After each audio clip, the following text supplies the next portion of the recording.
देखिए केरल जो है 100% एजुकेटेड स्टेट है। मैं समझता हूँ कि वहाँ पर लिटरेसी नाम का कोई भी बहुत लंबा समय से जो है वो पढ़ा लिखी स्टेट है और 100% नौजवान वहाँ पर जो है पढ़ाई की ओर अग्रसित रहते हैं, अच्छे परिणाम भी मिलते हैं। और उसका चुनाव में अभी नगर निकाय के चुनाव में भी हमें परिणाम देखने को मिला।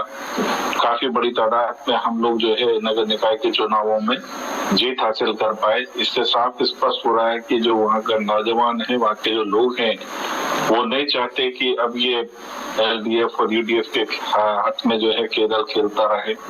और सही मायने में पिछले 60 वर्षों में अगर हम देखें तो 60 वर्ष में केरल को मिला क्या है, जहाँ सबसे ज्यादा पढ़ी लिखी जो वर्ग है वो नौकरी करने के लिए ही मजबूर है। उनके सामने किसी प्रकार के व्यापार के विकल्प नहीं है। उनको दिखाई दे रहा है कि अगर आज हम केरल की पूरी स्थिति, आर्थिक स्थिति को देखें तो जो गल्फ कंट्रीज में जाकर के नौजवान जो है हमारे जॉब करते हैं, वहां से पैसा कमाते हैं, उसी के आधार पर जो है केरल की एक एस्टेब्लिशमेंट है। वहां पर जो पढ़ते हैं बच्चे नौजवान वो दूसरे मुल्कों में जाकर के वहां डेवलपमेंट कर रहे हैं, जबकि केरल को डेवलप करने की भी उनके पास में पूरा स्पष्ट अगर वहां पर व्यवस्था बनी हो तो केरल भी उसी हिसाब से जो है उद्योग के क्षेत्र में बहुत अच्छा डेवलप हो सकता है। मगर वहां पर उनको एलडीएफ और यूडीएफ जो पीछे जो पार्टियां हैं उन्होंने काम नहीं करने दिया। वहां पर यूनियन, वहां पर कोई भी बड़े उद्योग नहीं लगने दिए। अल्टीमेट है बहुत कम स्तर पर है, बिल्कुल ना के बराबर है। ये स्थिति जो है अभी निकाय के चुनावों में वहाँ के नौजवानों ने दिखा दी कि अब केरल को बदलाव की आवश्यकता है और आने वाले चुनाव में वो जो वहाँ का यूथ है, वहाँ के जो नागरिक है, वो डबल इंजन की सरकार चुन करके अपने प्रदेश को किस तरीके से विकास की दौड़ में शामिल कर सके, इसके लिए वोट करेगी। और मोदी जी ने वहां जाकर के जिस तरीके से उनको भरोसा दिया, मैं ये समझता हूँ कि बहुत बढ़िया तरीके से वहाँ की जनता जो है आज मोदी जी के साथ में जुड़ी हुई है। देश में प्रगति वहाँ के नौजवान देख रहे हैं। हर सूरत में ये बदलाव का समय है। और बिल्कुल शांत प्रकाश जी, जनता बदलाव चाहती है या नहीं चाहती है, ये बहुत ज्यादा महत्वपूर्ण वहां पर रह जाता है। सुनील कौशिक जी भी हमारे साथ लगा। दक्षिण भारत के राज्य को साधना इसलिए मुश्किल हो रहा है क्योंकि वहां पर धर्म की राजनीति नहीं चल रही है।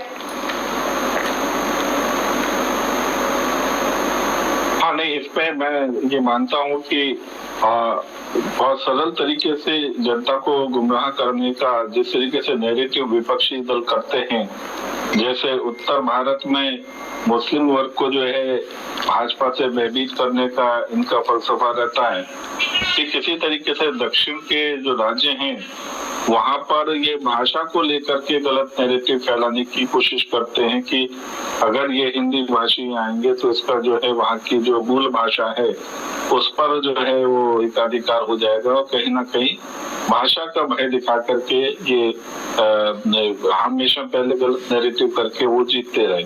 मगर आज चूंकि सोशल मीडिया का जमाना है और लोग देख रहे हैं कि किस तरीके से डेवलपमेंट पूरे देश में हो रही है और वहाँ दक्षिण भारत में जो डेवलपमेंट है, अगर डबल इंजन की सरकार हो तो और बेहतर तरीके से हो पाएगी। एक निर्णायक दौर में जो है निर्णायक तरीके से वहाँ पर काम हो पाएंगे।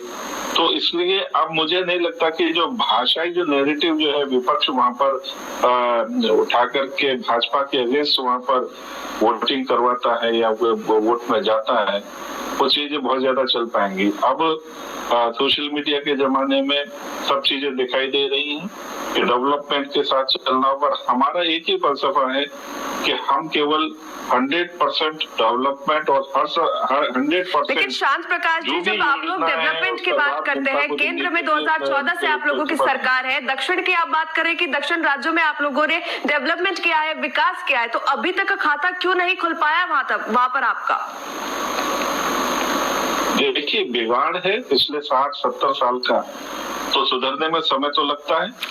तो हमें पूरा भरोसा है। हम जिस तरीके से पहले वहाँ पर जो केंद्र की योजनाएं उनको 100% वहाँ दे पाए और जनता में एक भरोसा बना कि हाँ तो इसी को लेकर तो शांत प्रकाश जी, राहुल गांधी ने ये कहा, राहुल गांधी का बयान सामने आया कि दक्षिण भारत आत्मा है देश की और दिल्ली से इसे नहीं कंट्रोल किया जा सकता है। देखिए, देश की आत्मा जो है हर नागरिक और हर पूरा संपूर्ण राज्य जो है वो देश की आत्मा है और हमें सबके लिए काम करना है। हम जम्मू कश्मीर में बढ़िया काम कर सकते हैं, हमने आसाम में इतना बेहतरीन तरीके से काम खड़ा कर दिया।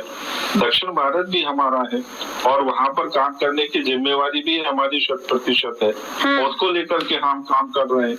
तो एक राज्य या एक क्षेत्र को लेकर के नहीं, हम पूरे देश के सभी नागरिकों के लिए सुविधाएं पहुंचे, गांव-गांव तक जो है तो वो सभी सुविधाएं उसका लाभ। ठीक है शांत प्रकाश जी, बताएंगे कि किस तरीके से तमिलनाडु में डेवलपमेंट होगा, क्योंकि अभी कांग्रेस प्रवक्ता के मुताबिक तो वहां पर विकास हो ही नहीं रहा है केंद्र सरकार की ओर से। हाँ, दक्षिण भारत की अगर हम बात करें तो लगभग सभी राज्यों में मैं व्यक्तिगत रूप से कई मरतबा जा चुका हूँ और वहाँ के जो जिस तरीके से डेवलपमेंट है और वहाँ के जो लोग हैं वो मोदी सरकार के डेवलपमेंट को जिस तरीके से सराह रहे हैं वो अपने आप में दिखा रहा है। वहाँ के जो हाईवे हैं, वहाँ एयरपोर्ट है, वहाँ के रेलवे स्टेशन है, वहाँ पर शौचालय 100% शौचालय जिन लोगों के पास में नहीं थे वहाँ पर बनाए जा चुके हैं। पक्के मकान लोगों के बनाए, करोड़ों की तादाद में पक्के मकान दिए गए हैं। घर घर तक लाइट है, फ्री ऑफ कॉस्ट अनाज वहाँ के नागरिकों को मिल रहा है। उज्ज्वला योजना का लाभ मिल रहा है उनको।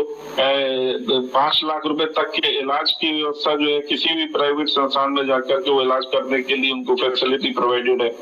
तो इस तरीके के काम केंद्र सरकार जो हमारे वश में थे वहाँ पर 100% उसका लाभ मिल रहा है। बिचौलिए परेशान है, जो बिचौलिए पहले इन सब चीजों में लोगों से पैसा लिया करते थे, आज 100% वहाँ की जनता को मिल रहा है। किसान निधि का लाभ वहाँ के लोगों को मिल रहा है।